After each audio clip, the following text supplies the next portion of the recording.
everybody, welcome. I'm Bonnie Ross, and I am a nursing faculty from Brookdale Community College. And let us introduce ourselves first of who we are, and then hopefully we can just go around the room and everybody can let us know where you're from and what you're about, so we can tailor this presentation to your needs as well as general needs, okay?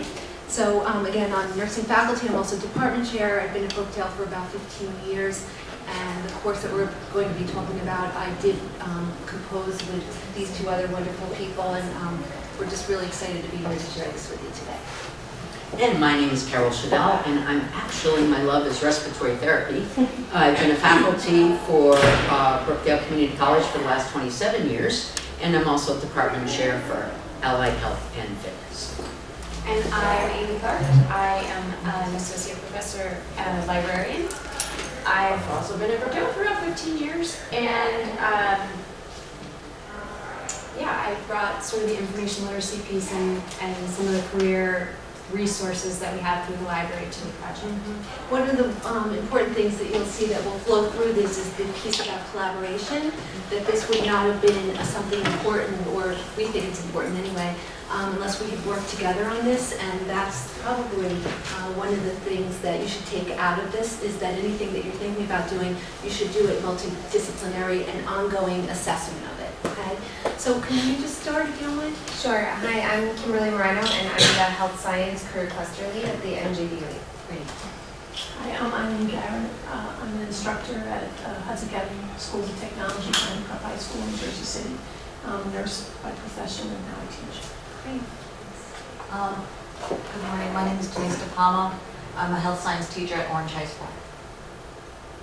Hi everyone, I'm Melissa Sabola. I'm a structured learning coordinator at the Morris County School of Technology, where I oversee approximately 200 seniors who are required to do some sort of an internship in their different academy areas, one of which is healthcare sciences. We also have sports medicine, finance and international business, veterinary science, and many others. We also have our shared time programs in the more traditional vocational areas, such as welding and construction arts, and I work with a colleague who oversees that for the hazardous areas. Joe Ortieri, Passaic Valley High School Structured Learning Experience Coordinator, business teacher. Ravane Durko, Brookdale Community College. We work out of recruitment services, so we work with a lot of prospective students, to speak about different professions in health science and how to get them started at Brookdale. I'm Katie Shea. I'm from Brookdale as well, working with incoming students. Yes, in the back. Mayport Valley from Union County College, advising. Sean Adamsick, Union County College, advising. We're also part of Operation Graduation. We get a cohort of 1,500 students every year, and our goal is to obviously raise the graduation rate. We went from 4 years ago, 5.6, to now approaching 30% this year. Okay, we'll take that. Yeah. And my name is Marie Jones. I work at Union County College. I work for Operation Graduation as well. I'm Mike Finelli. I'm the principal of the New Brunswick Health Sciences Technology High School. I'm Judy Younger. I'm a librarian at Brookdale, and I'm interested in the career partnering with a person. And I'm Ann Laporta from Brookdale, Assistant Director of Career Leadership Development. And I work a lot. We collaborate a lot with all these different areas, and I'm really interested in learning more about the healthcare collaboration for our students. Lisa Santiago, I'm a STEM advisor at Cumberland Community College. I'm Lorraine Padala. I also work at Union County College. Started in advising, now I'm in admissions. I previously taught math for a few years also. I work with technology. Great. So it sounds like we have like a nice variety of different types of people, so let's try to reach out to all of you. Please feel free to have questions during this. This should be more interactive. If there's things that you're doing or you think that there's things that we should be doing, please let us know, because I like to do these things so I can learn more how to make this course better. And I thought that presentation, by the way, that we just sat through was wonderful, didn't you? I feel like the core, I mean, I have to go research what those core skills are and make sure that we're doing them. But I also feel like this course, based upon healthcare and the careers, really does focus on that. So we sort of fit very nicely into that.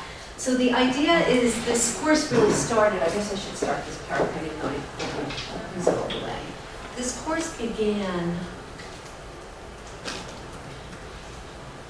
well, let me just start out with what we're going to do. We're going to talk about various career exploration strategies and assignments that we use, how we work together, and some of things that we're thinking about and learning about from you all.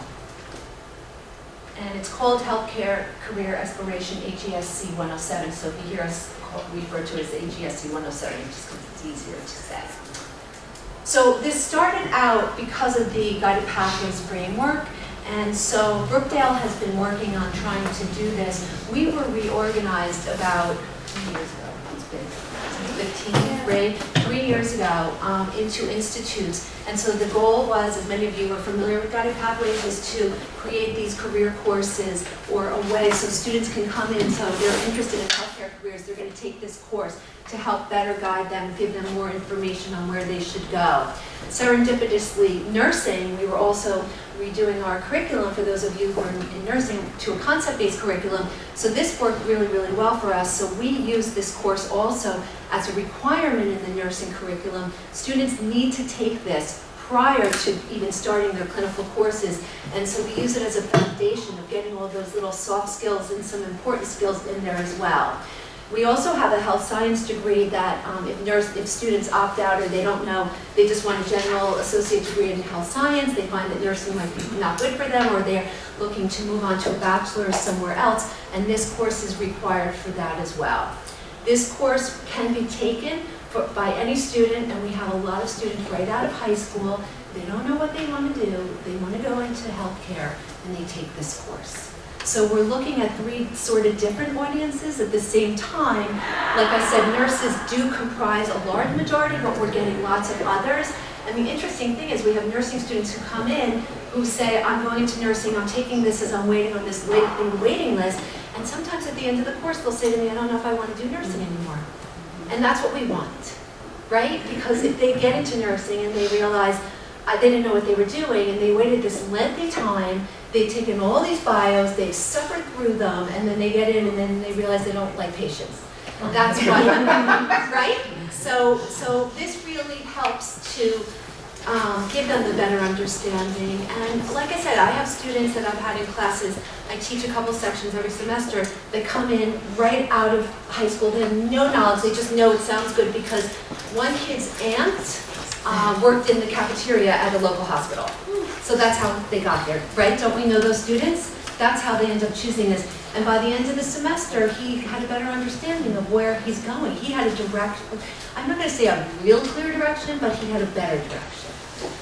Okay, so this Guided Pathways, again, the piece here was how well are we helping these students and how can we help them be successful, okay? And if not, let's get them in the right direction. So Guided Pathways, yada, yada, yada. You guys all sort of know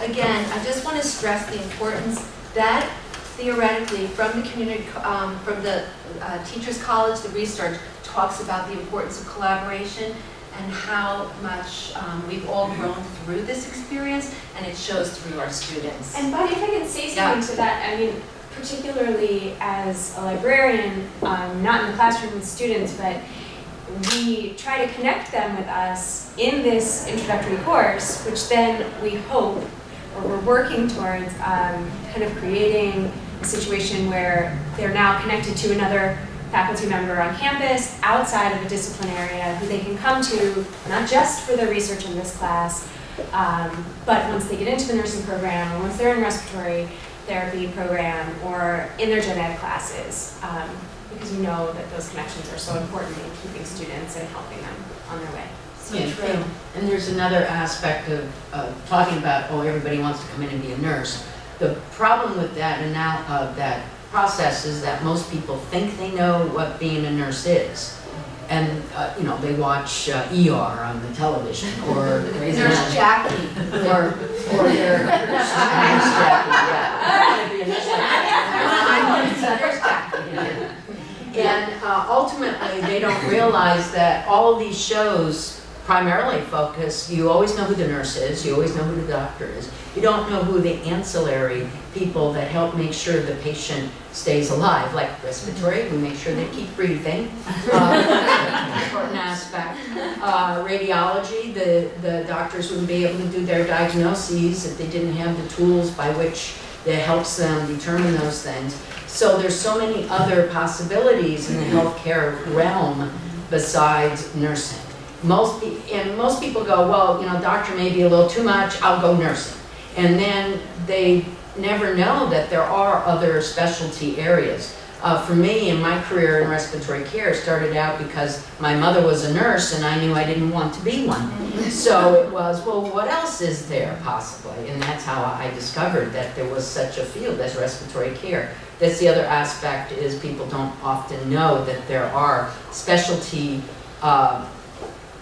professions, careers, that is not connected with the nurse. So, for example, they go, oh, I thought respiratory was just a special nurse.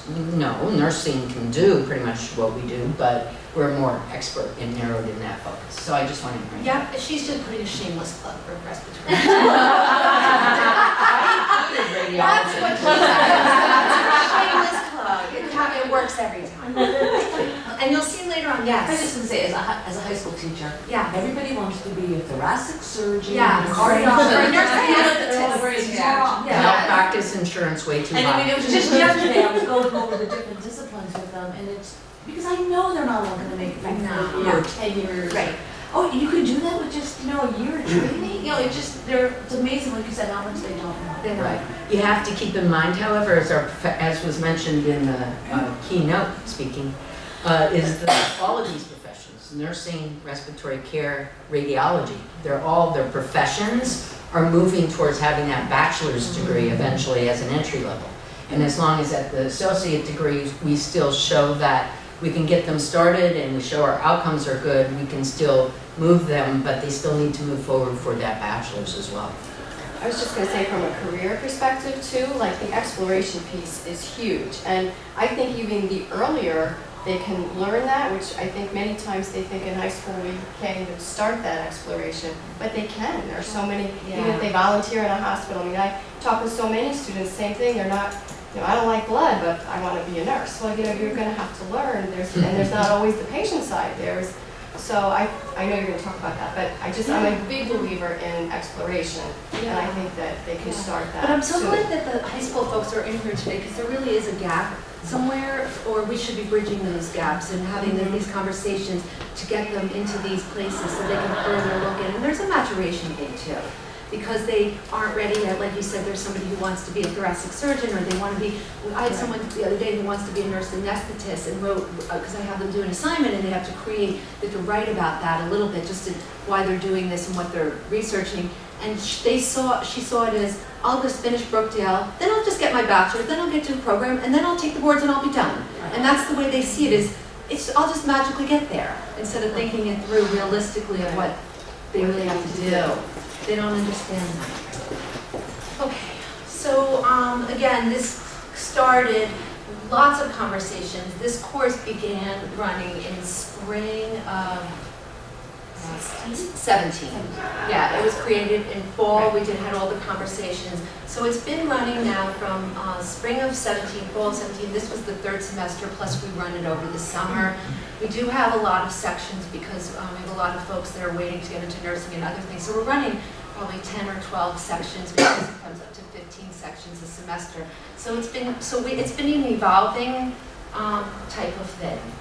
At the beginning, we did do course surveys on SurveyMonkey, and as I was just sitting there, I'm thinking I'm going to do it again this semester to just hear what the students are getting out of this, and we'll talk a little bit more about that later. One of the other requests, this was from our VP of Learning, asked that we create a course that was called Open Educational Resources. Is anyone familiar with that term? It means that we don't use the textbook for the course. I used everything online. Everything is, it's driven through our learning management system, which is Canvas. We have PowerPoints that I've created, and we sort of just got that sort of stole shamelessly from different books and cited them. But the students, which makes it really better, they don't have to come in behind anything. So it's less of a chore for them, and we know everybody's on the same page. It also has a secondary gain, it's because they've got to get in there and start researching and learning how to do that online the right way, and that's where Amy comes in big time. I mean, Wikipedia is. Yeah, no, that's a whole other thing. So again, and that's what I just talked about. So no textbooks, everything online. This course is a hybrid course, so how that works is that we meet half-time and they're online half-time. Every week, they're gonna have another assignment, and they do, when we meet, they still have to put things online for the week, they have to post. So right away, they get in. The reason we did this was 2 reasons. For most of our programs, if not all, there is some interaction online with our campus, so we wanted to make sure we were getting students in prior to this not knowing how to even work in an LMS, so this solved that problem, so they're very, very comfortable. For nursing, we set up a structure so that they're posting, if they meet on Monday nights, they have to post first on Thursday and then a second post on Sunday. We do this every week for the first 8 weeks, so it's rigorous. They understand what's expected. Through this, they learn how to interact very well with one another. They also learn how to cite what they're writing, which they didn't know how to do before, so that's a big piece. So we get them understanding things in a different way, through that way. So the technology, like I said, electronic healthcare records are so big, they have to be in with the technology. One of the big things about this course and being hybrid is the first day we meet, and the expectations are laid out very clear. I have a slide in here that shows you about how me as the instructor and the other instructors, from the first day, this is when we meet, this is what we're gonna do, these are the assignments, so it's clear, we hand it out to them. Again, because we're dealing with students right out of high school, they need so much, and I don't wanna generalize because we don't wanna generalize, but they need a lot of guidance and a lot of, so we give it to them. You know, we're not ones to say, oh, they should be learning during college now. They need to be successful, so we give them the tools they need, and then later we can sort of wean them, but you have to sort of play into their needs at the beginning. So that's really a really big piece of it. Students need to get a C or greater to move forward. They do get a course participation grade, because guess what some students think? They can take this course and just do it online and not come in, and so we count when they're coming into class as part of their grade, and that's gotten, in my class they all come. I don't know why, but I have a good group this semester, it makes it so much better. But sometimes, but you're gonna have people that fall off the radar, and so what we do, we're very proactive. If they're not coming, email right away, where are you? Come back in. Our classes are up to 23, 25, but we really make this, we're on you and we're here and we want you to be successful. It's like a cheerleading course, sort of, right? Okay. So some helpful websites, and Amy, do you want to talk about some of these a little bit? Well, you talk about Explore Health Okay, Careers. so if anybody's, is anyone considering setting up a course like this or thinking about using some of these resources? When I went to start working on there's an explorehealthcareer.org website. It was like someone handed me, here you go. It was so nice, and it is so helpful. So I get the students in there right away. There's all kinds of things that you can do there. How do you know you want to be in healthcare? All kinds of things, and then a whole bunch of stuff about different types of healthcare careers. So I would strongly recommend it. For high school students, that's the place to go. So, and then the Occupational Outlook Handbook is a great starting place, particularly because if you go there and you look up nursing or nurse anesthetist, and then you see, oh, that's a lot of school, that's a lot of money, that's a lot of time. It also provides other related fields, so that can help students kind of start to expose them to what the other options are. And it's a free government website, but it's a really great starting point. What we found in the library was that students were coming in, and I was just saying this to Bonnie, particularly from the nursing side of things, they would come in as students in this class to enter the nursing program. They were not exploring other health careers. They knew they wanted to be a nurse, or at least they think they did.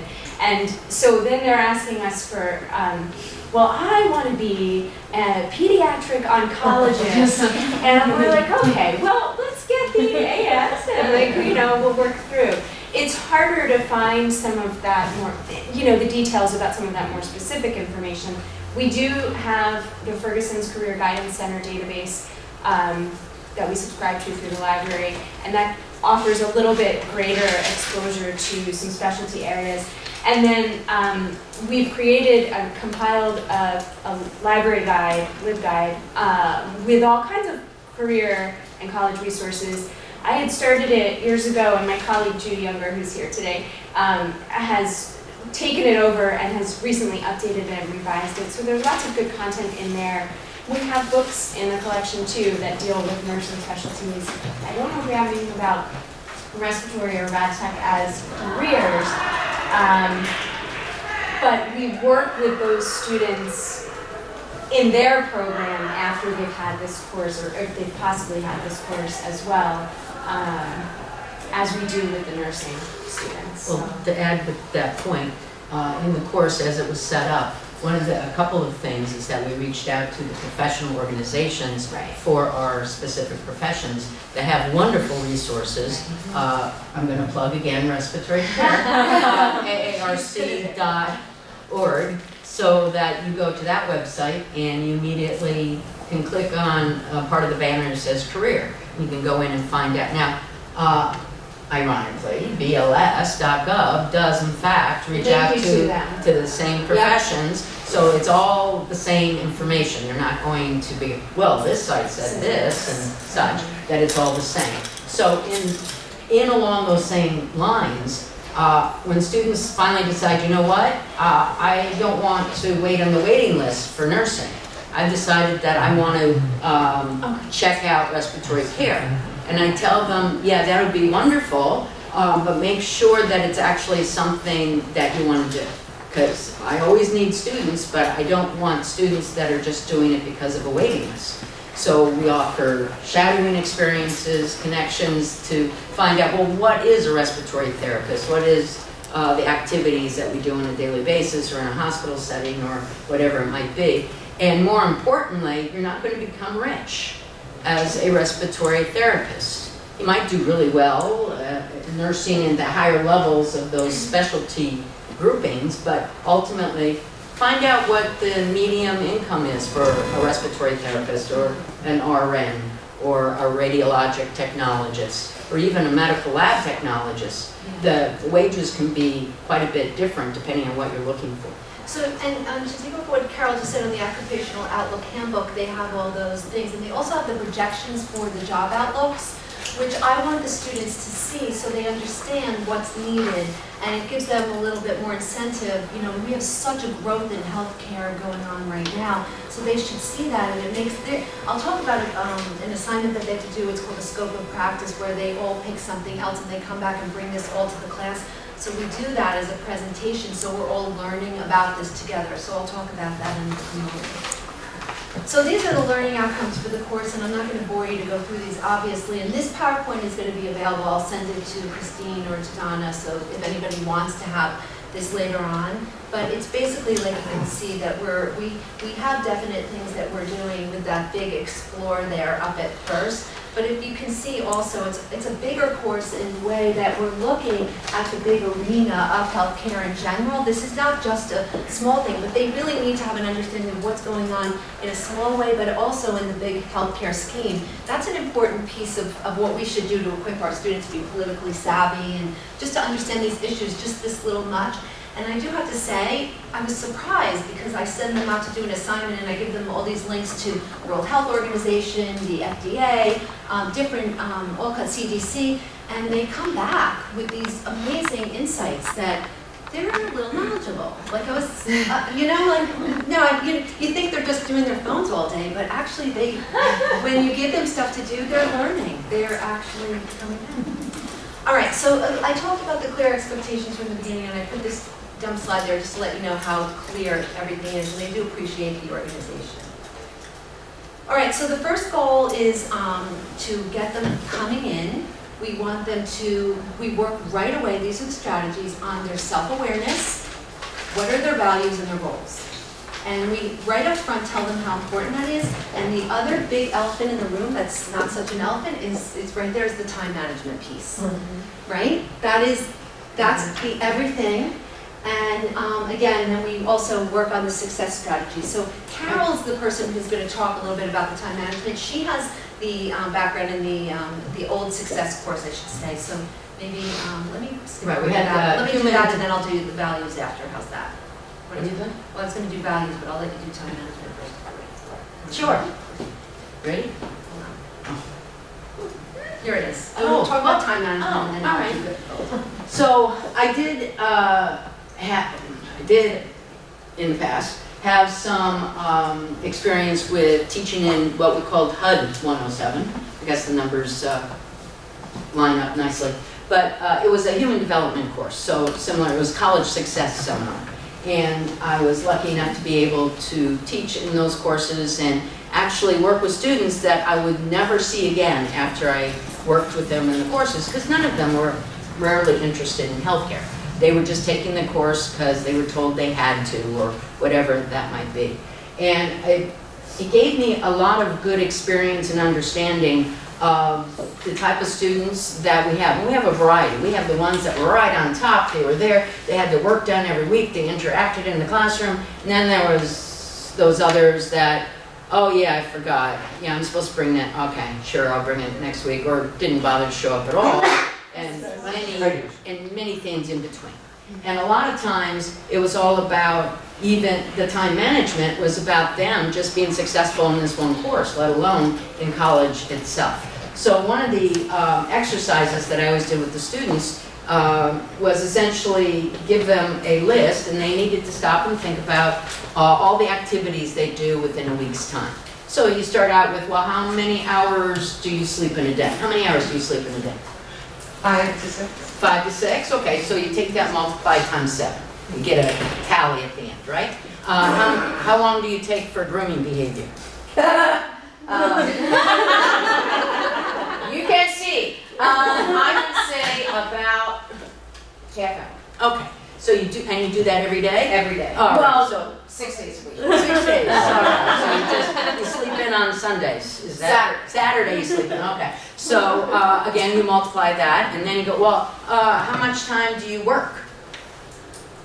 About 10 hours a day. 10 hours a day, so you do that 7 Well, days a times week? 5. Times 5, okay. So it's like 40 hours a week, right? And I have lots of students that would write 40 hours a week. And pretty soon, we get to, okay, how many credits are you taking? You're 10? Yeah, 14? let's say 10. 10, okay. So, and then you interject the fact that, well, 10 credits, you know, we usually suggest at a minimum 2 hours for every 1 credit you're taking. So that should be about 20 hours you should be setting aside for studying, right? Minimum. So if you have a real difficult course, you may want to even add a little more time to that. So you go through the whole process, you have them tally everything up, and then at the end, I would ask them, okay, how many hours did you come up with? Give me 120. 120. Okay, so then I write it up on the board, and I write everyone's numbers. And then inevitably, there would be 2 or 3, or sometimes even more, that would have like 182 and 152, and then I'd stop and ask them, how many total hours are there actually available in a week? Total hours, minus anything you do, it's just total hours a week. 140 and change. Okay, it's 168, I believe. I don't know. 24 times 7. Yeah. Someone do the math. I'm a librarian. Don't do math. I think it's 168. So we take the 168, and then we go back and we subtract. 240, right.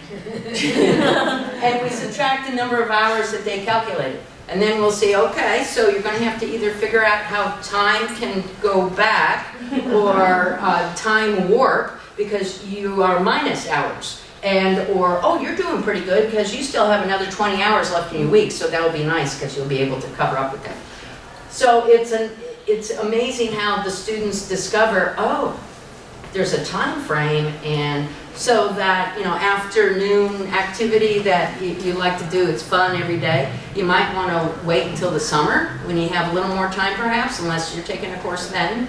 And, you know, all the things coming back to time is important, how you manage it is even more important.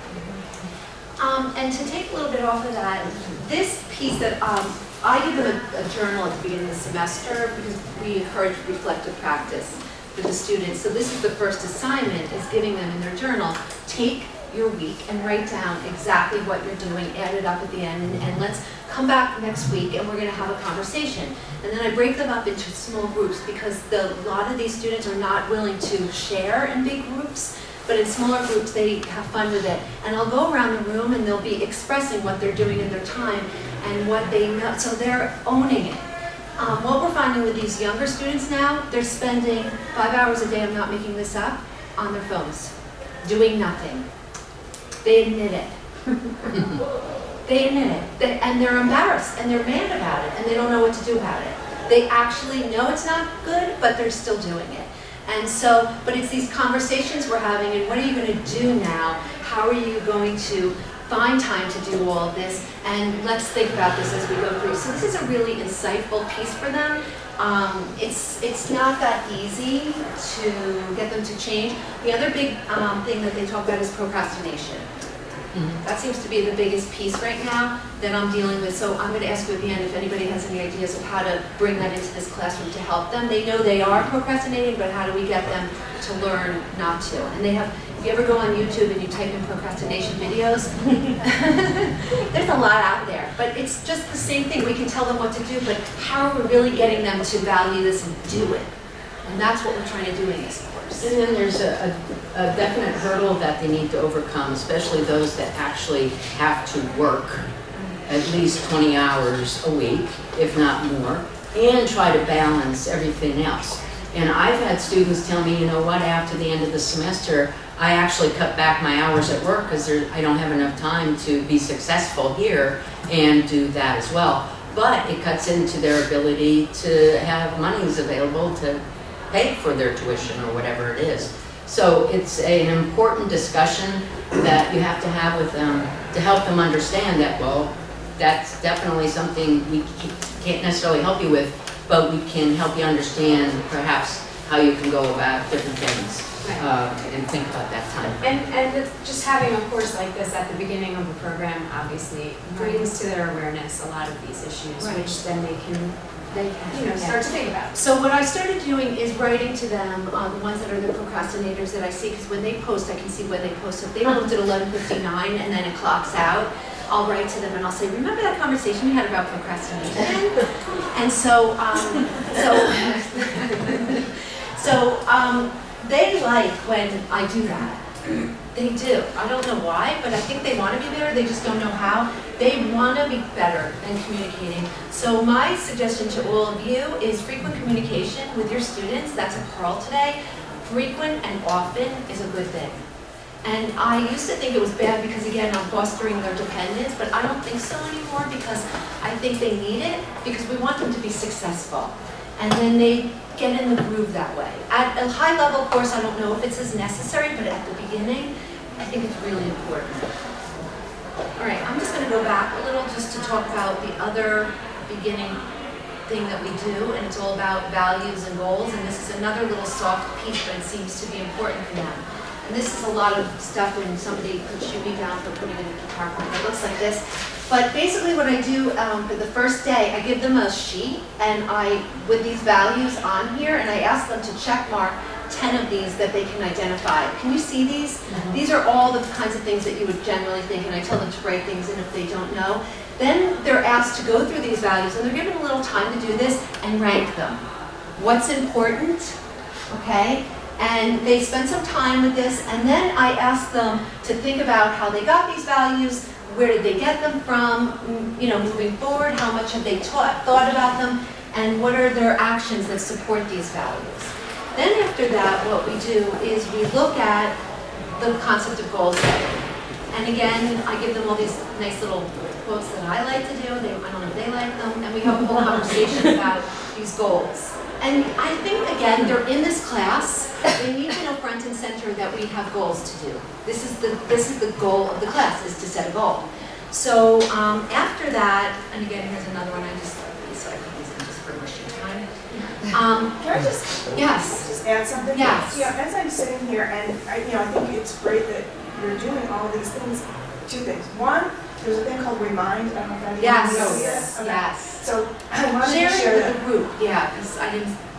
I don't use it, but I don't I'm either. going to Yeah. explore it. But and one of the reasons I don't use it, same reason you said, that it's like a crutch then. Well, I keep reminding you, but how else are they going to learn? But I'm also thinking that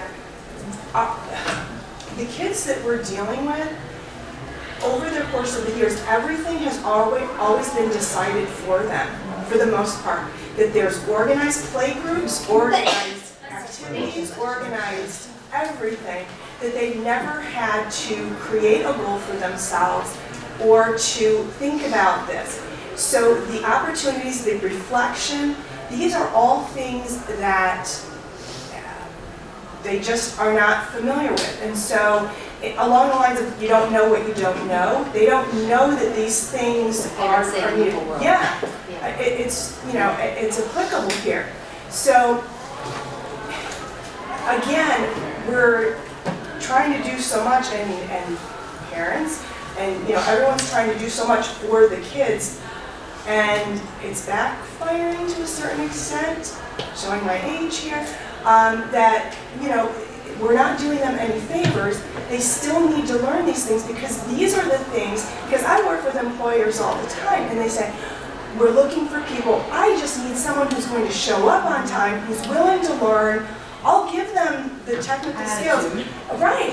And that's what we're hearing, that's what employers are looking for. So all of this is building to that, and I just feel that there's just so much lacking, that the fact that there's a need for this course, I think it's great that you have it, but it speaks to, you know, over 12 years, Yes. they're not getting it to the extent that they need to, because of many different reasons. I think I don't want to say parents, because a lot of these kids don't even have parents that are around. So I don't know what it is, but I just know, and this is my personal thing, and I don't know if this is the right thing to say here, but I do think by doing this, you have to still give them say, this is a good place, come here, and then you're going to learn.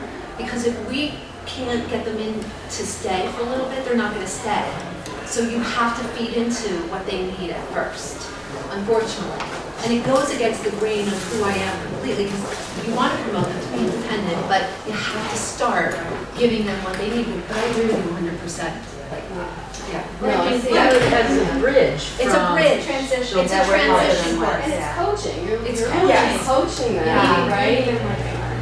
You have to embrace who they are as invited, because they are who they are because of whatever, but the goal is right away, now you're going to own who you are, and you're going to set some goals, and now we're going to figure out where you're going.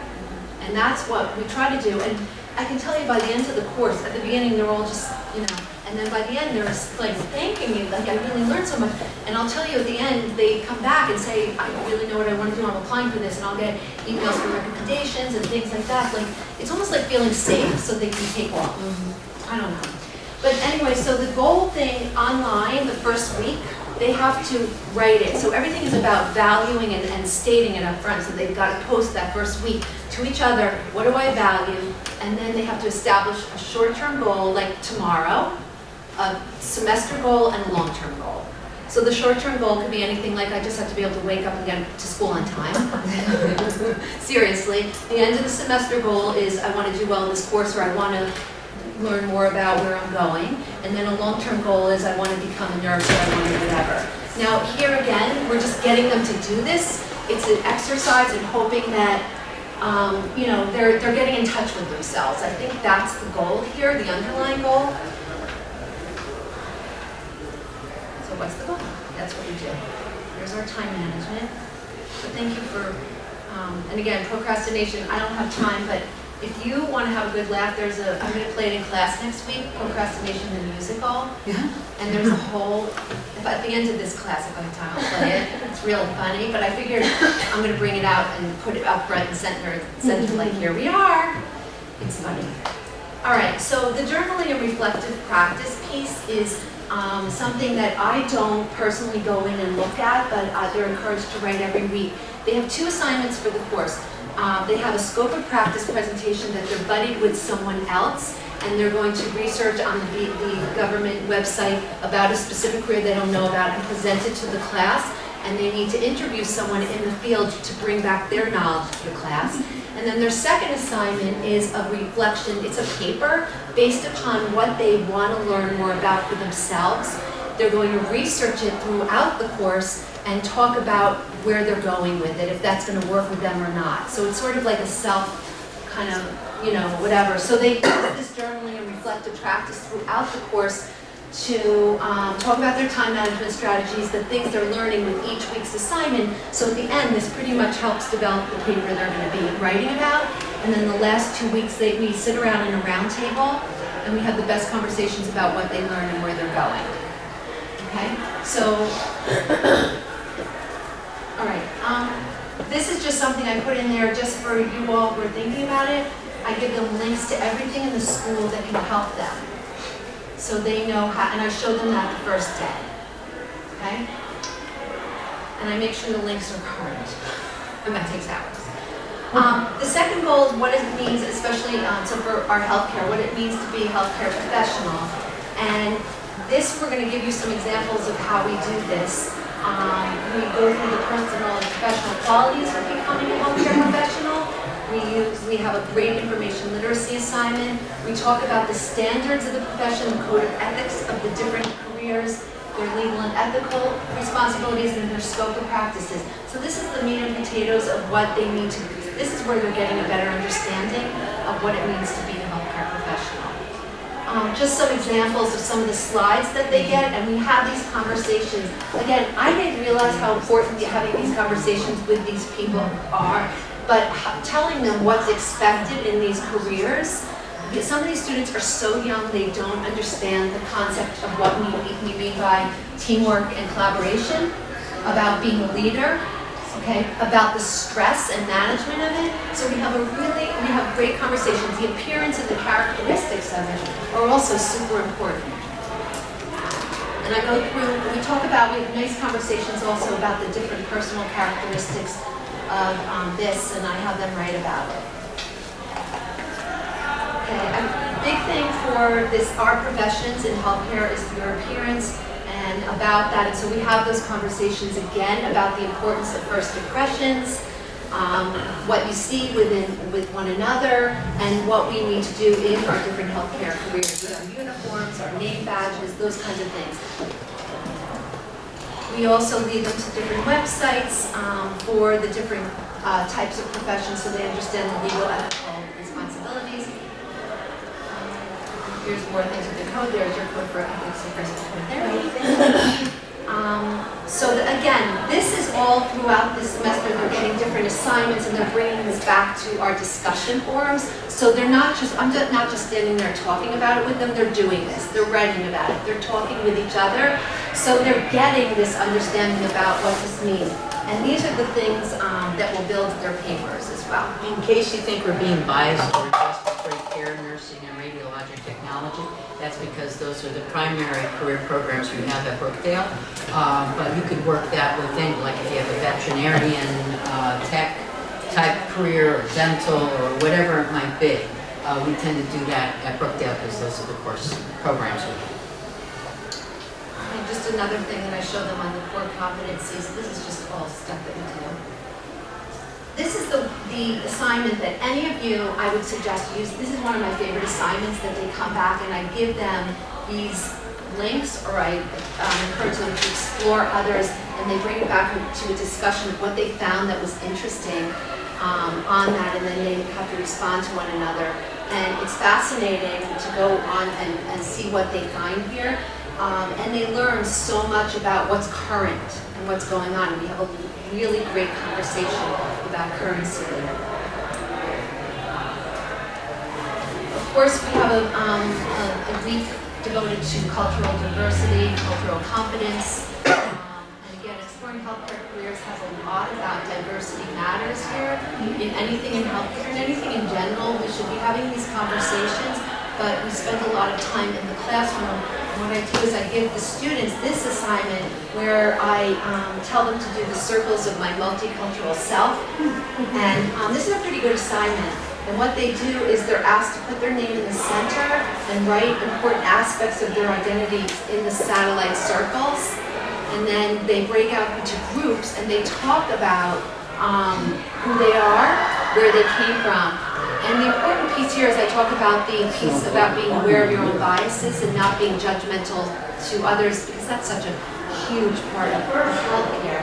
And then I give them some conversations, some starters to have in their, to complete these sentences about things like this. And it was sort of sad this semester. I did this assignment the weekend right after that terrible incident that happened in Florida. And one of the students talked about, when she talked about sharing a story about a time it was especially painful to be identified with one of your identities, she talked about feeling bad about being a student. It was really, it was rough. That was tough. But this is a really good assignment.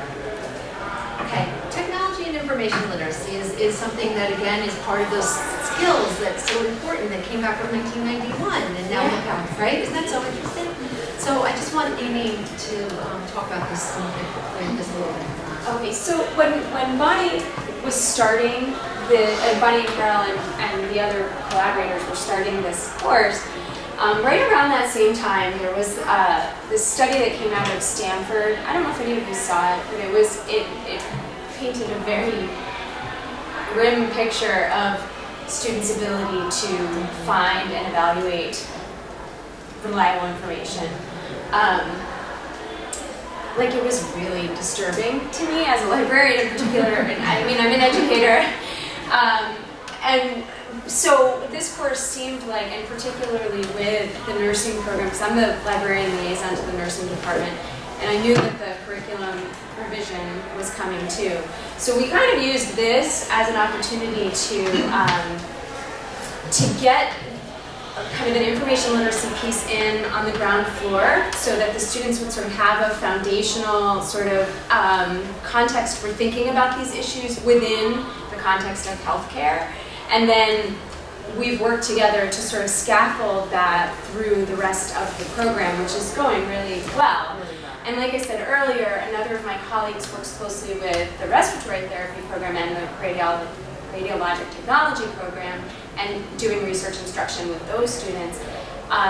But the new curriculum really lent itself to us sort of reevaluating the way that we were doing it and kind of working it in incrementally and progressively through the program so that students are building on the sort of initial awareness that we're providing in this course.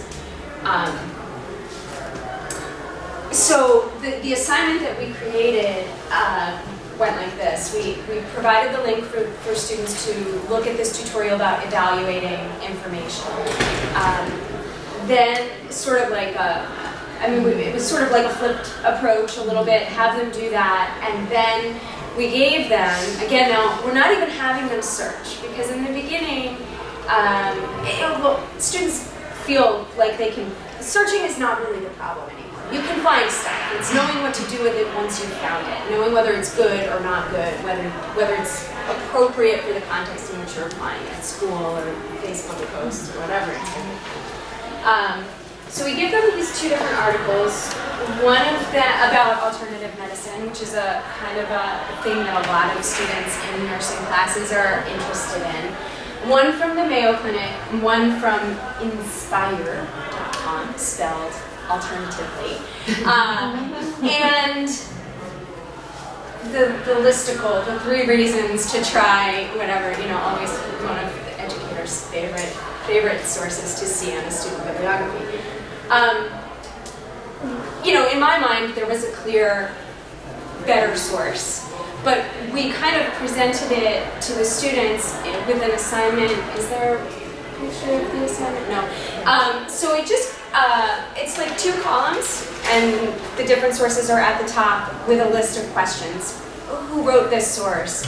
Did you notice? It just really basic evaluation of 2 web-based sources. Again, based on the results of the Stanford study, students really can't do this. They can't pick out a good source, by and large.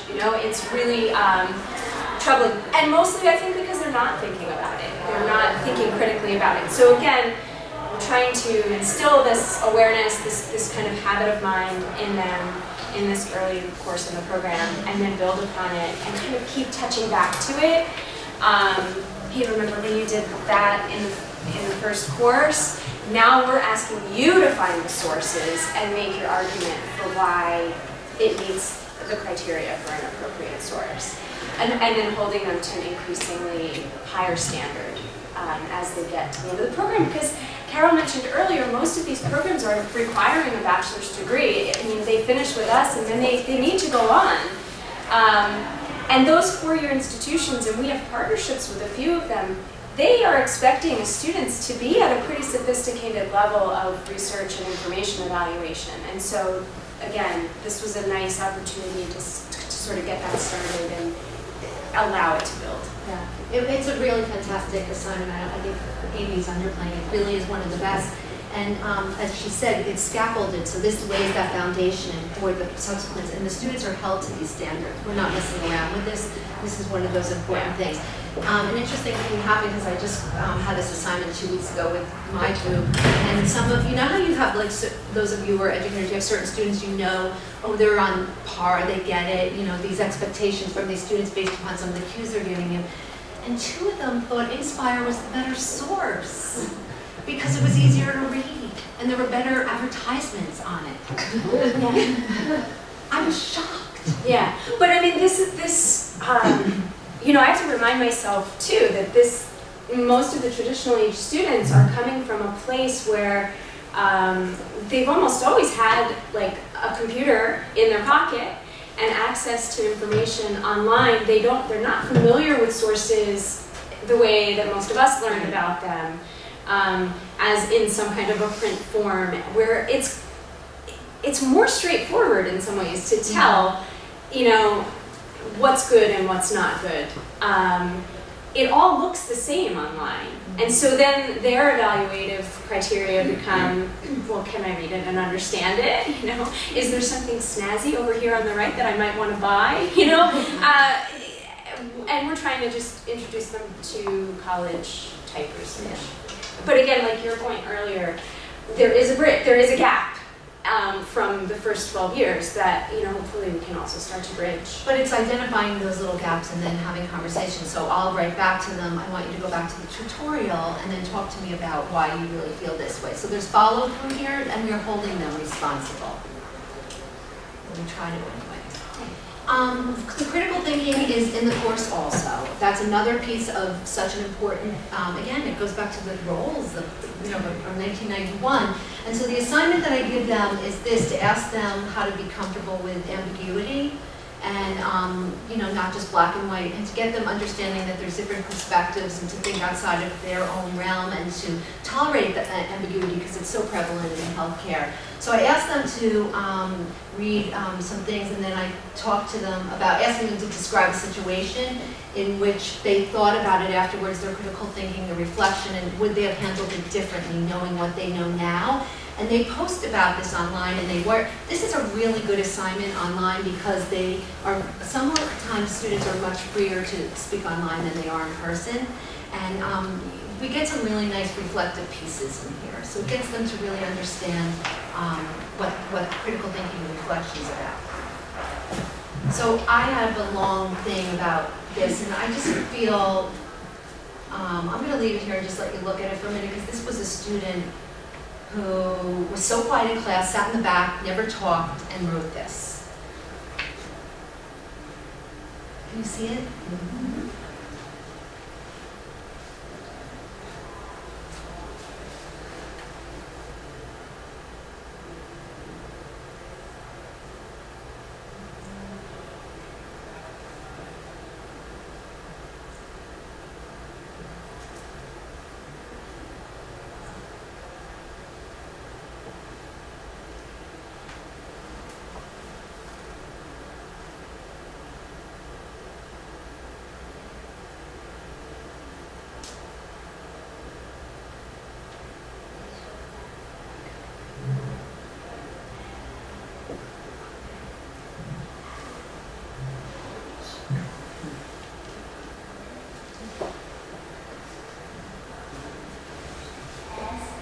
the online piece is so critical if you're thinking about doing something like this. I would have never known what was going on in his head, not that I needed to know.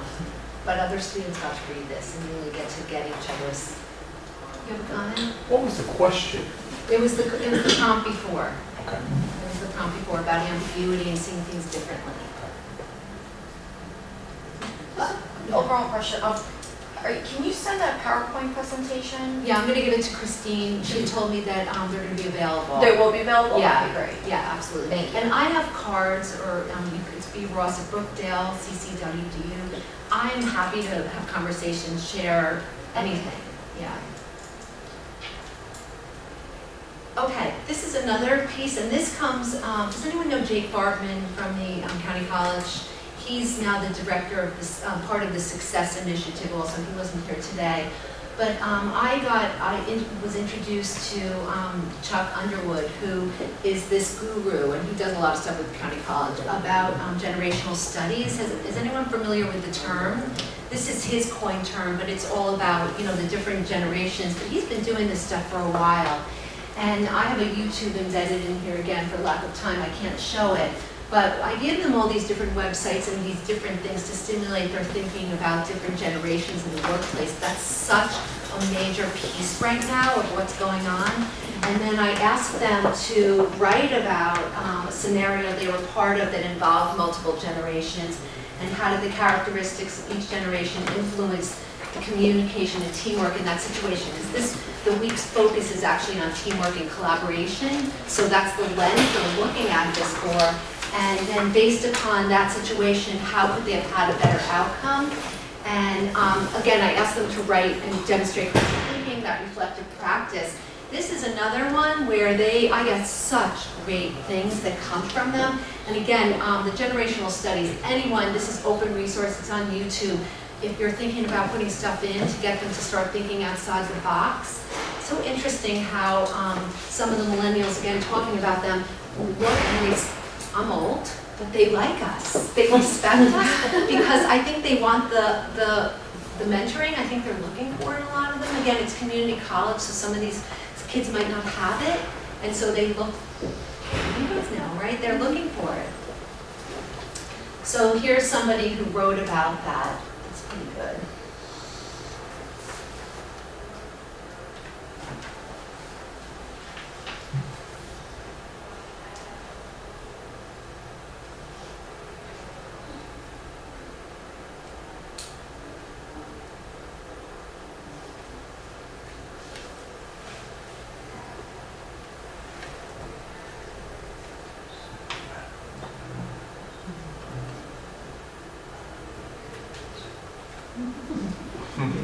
I like that one.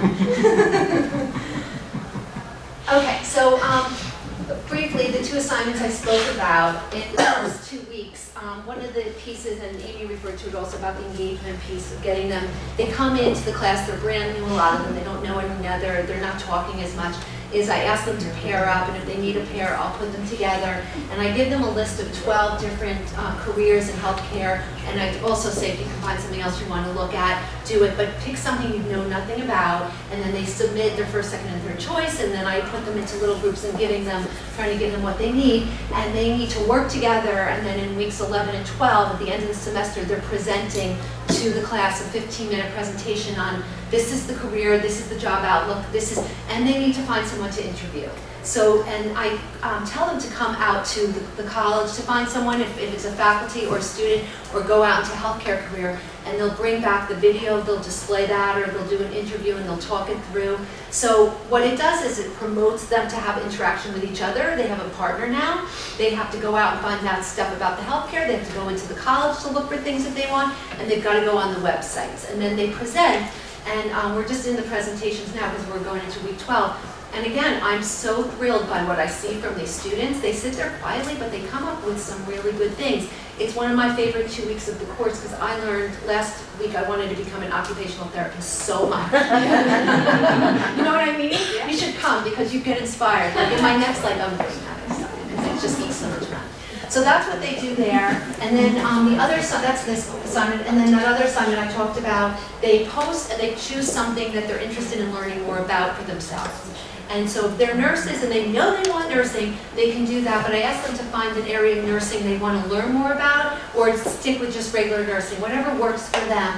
And again, they have to do that paper and that presentation. And the paper has specific expectations here of what should be in it. Again, they're open-ended questions, but I want them to reflect. I want them to think about this, and I want them to still get that scope of practice that they learned about in week 4. What else? Their values and goals, they have to align it, so they're bringing everything they've done every single week now into this paper. So it's sort of like building up to it.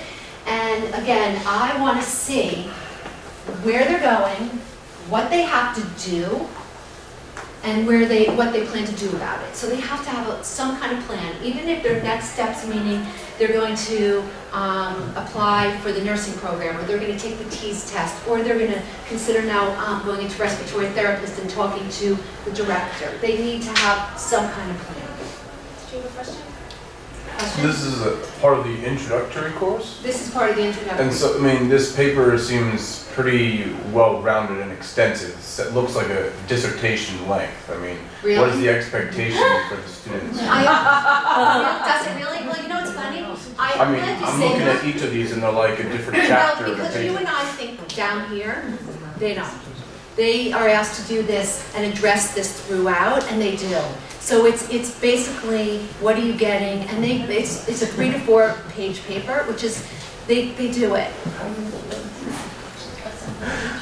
Well, you know, you're taking it to another level. you and I would think, and I would spend probably days on this, because we can expound whatever. I could easily write 20 pages on these questions. You know, it's a good question, and so are you suggesting maybe I should make it less, they do it It's though. very encompassing and it looks like they really know what they're talking about. And it helps for presentation purposes to be able to answer these questions. Yeah. It just seems like a lot longer paper. It almost seems like, I'm sorry, a lot of the questions are interrelated. Yes. yes. So you're condensing a lot of these questions. And it's also the but course. You need to make This is sure what you're we've hitting- done this is the summary of everything we've been doing.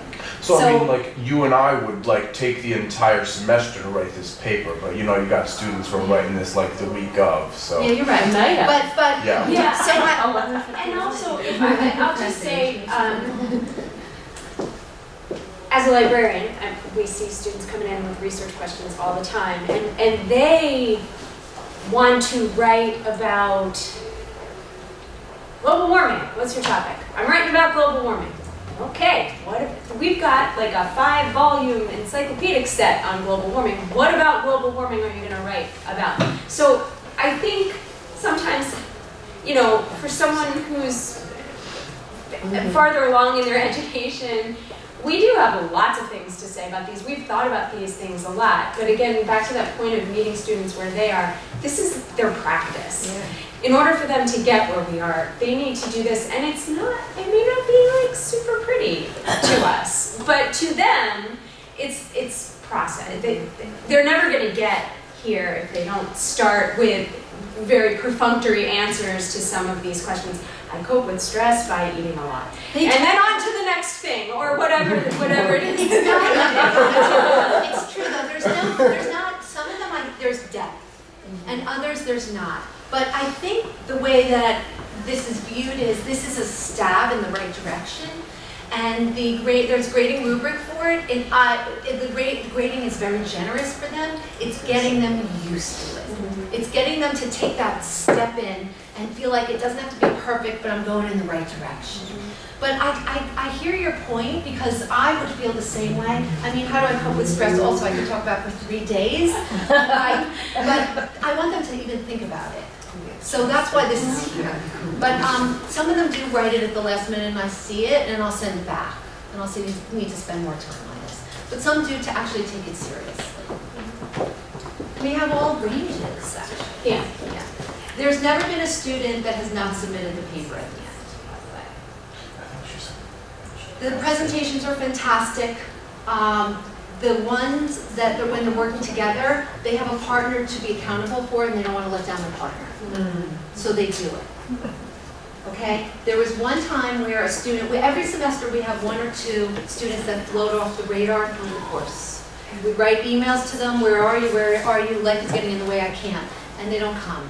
I had one student who basically didn't come the whole time and then did her presentations, did her paper, and managed to get herself through the course with like barely. So we have all different levels of people, but these are done here to try to keep them engaged and do it. And as I said, the presentations are really pretty good.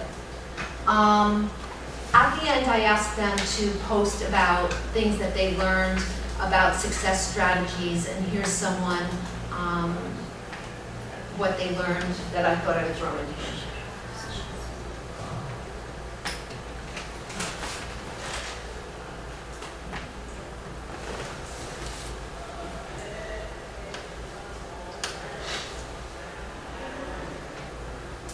So this is that perfect student.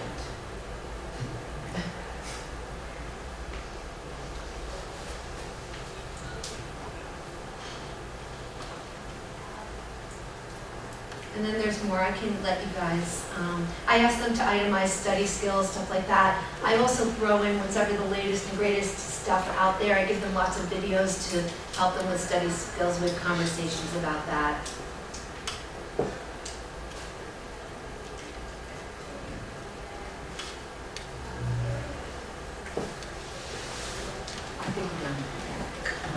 There's more here, and I'll leave that. That's pretty much it for this presentation. The goal now is we were just trying to talk about how do we track this to see if it's successful. You know, we know that soft data, that they're saying that they're getting things out of it, they're liking it, they're going into this, it's laying the groundwork for nursing, but we're trying to figure out how we could really manage that to really see if it's how the outcomes. And it's a chore because we can manage the nursing students, but we know they're going into nursing.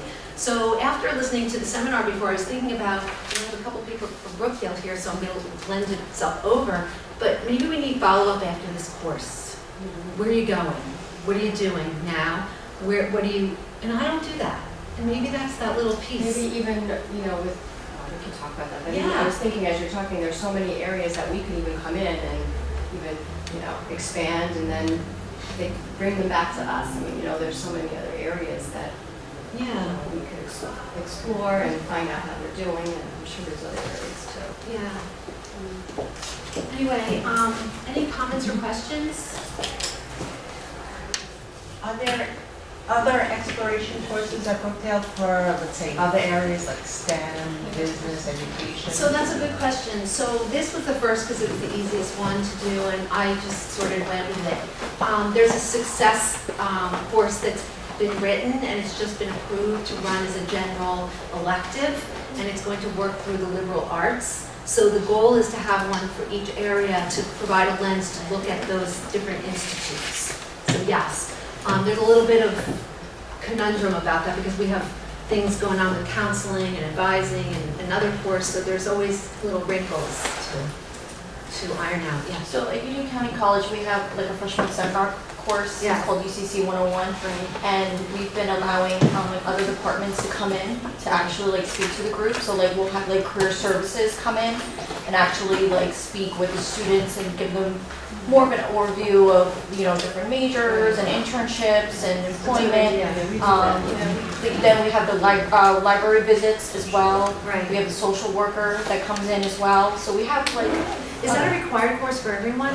It's strongly recommended, Strongly recommended. but not everybody takes it. Not everyone takes it. Is it a 1 credit, 2 credit? 2 credits. And is it a long semester or a short It's semester? for the whole It's for the semester? semester. So how many students take it, you know, like out of a percentage? When Yeah. students Just come curious. in to register, we recommend that they take it their first semester. So most, I would say the vast majority of students take it, but not everybody does. Is it considered just an elective then? It falls into that? Or is It does, does it it's not transfer? on like the program requirements list, so they're like, where does this course fit in? But like, they do get credits for it, so like if they switch to like, you know, a transfer degree, for instance, it'll show up as a free elective, but like generally speaking, it's just in their list of general credits. Or if it's liberal So that's studies. essentially what we did, is we had, ours is called HEDV 107.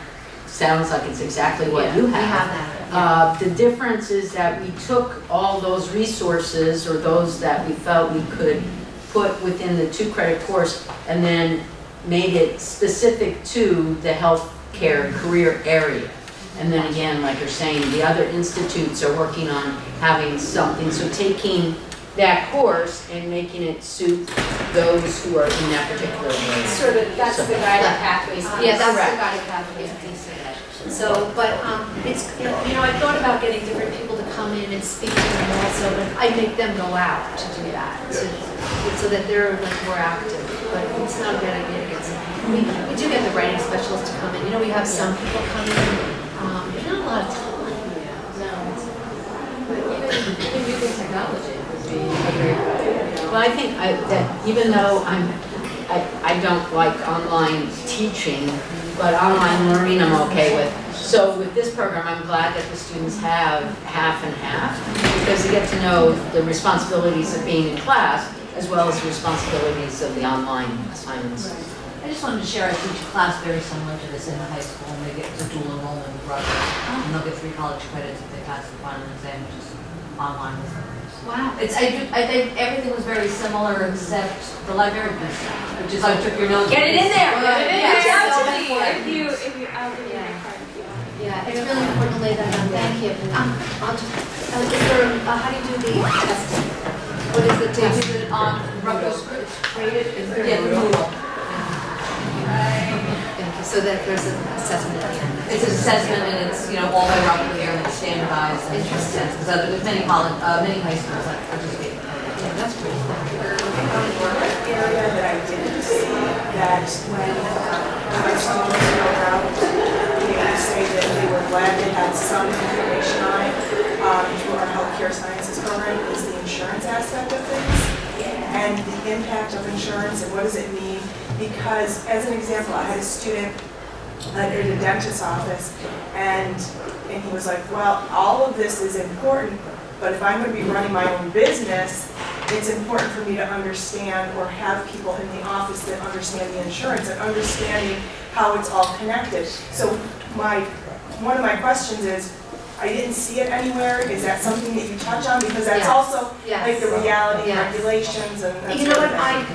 I didn't put that in, and I just realized I did. I have a week where we talk about what's going on in healthcare right now, and we have different places that they go to, and did anyone ever do this? Have you ever heard of the Skim, it's called Skimmed by, it's like a quick news thing, but they have the Skim to healthcare. It is really good, and it's actually supposedly credible. So I send them to websites that they're going to go to and read about, and then we have conversations about what's going on with Obamacare, you know, what's been going, I mean, things have evolved so much, and it's happening.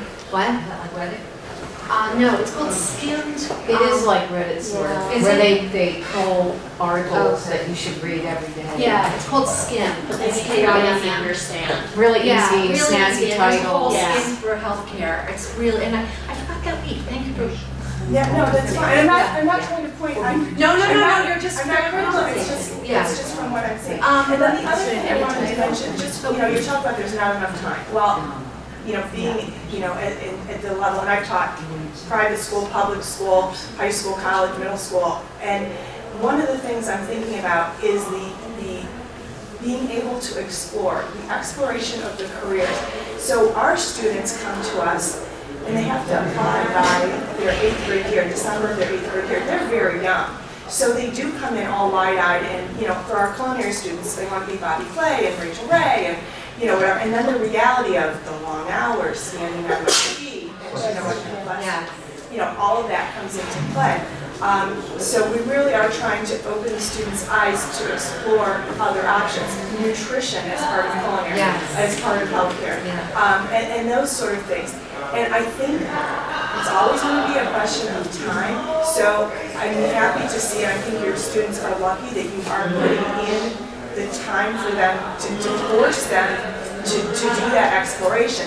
My question for everyone is, you know, what can we do younger to allow for that exploration? And you know, as a parent who I had, you know, one student, you know, one of my kids, there was like no choice what she was going to do, and she's graduating, and that's what's going to happen.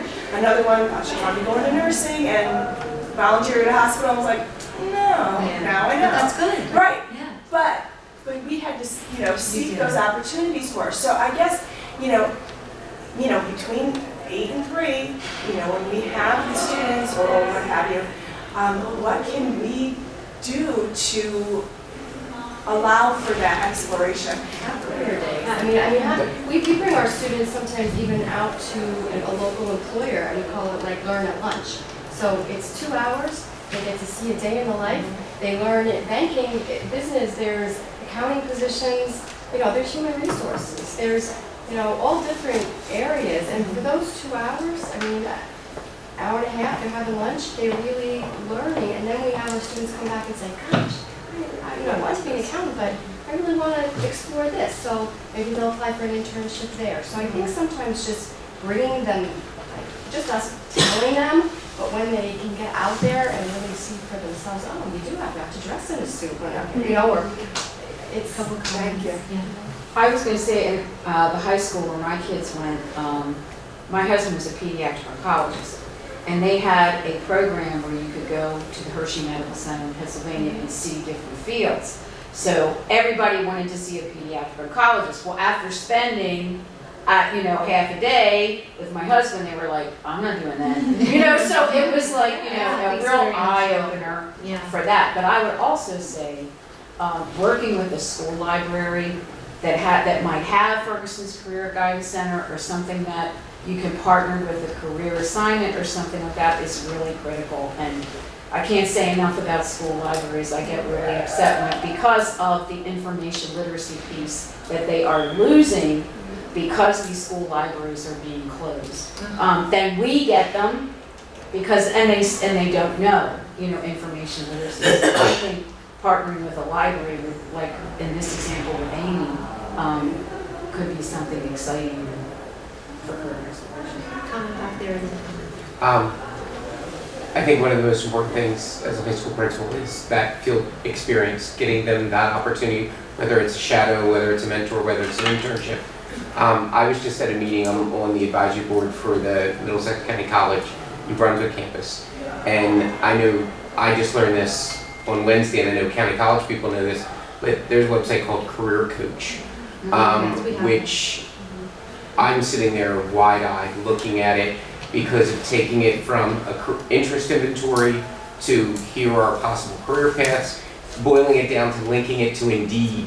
Well, here's the jobs in your area, so that you can have that whole conversation from whatever mentoring perspective in the classroom, to have that we're looking at where can we, take that in a developmental guidance lesson, whether it's through a part of our career aspect, because we're a very focused high school in health sciences, to have that come through there so that kids see that, because I agree.